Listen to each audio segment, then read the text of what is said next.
हिरण्यपात्रं मदो पूर्णं ददाति मदव्यसानेति एकदः ब्रह्मण उपहारति एकदेव यजमानस्य युष्टेयो ददाति मानोऽहंसि जातवेदो कामस्त्वं पुरुषं जगत् अभिप्रदग्नागहि श्रियामावदिवातया ॐ तत्पुरुषाय विद्महे महादेवाय धीमहि तन्नो रुद्रः प्रचोदयात्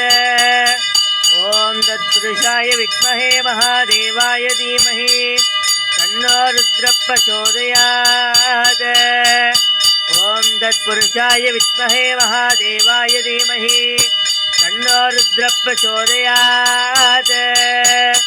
मङ्गलाशासनभैरवदाचार्य पुरोगमैः सर्वैश्च पूर्वैराचार्यैः सत्कृतायास्तु मङ्गलम्।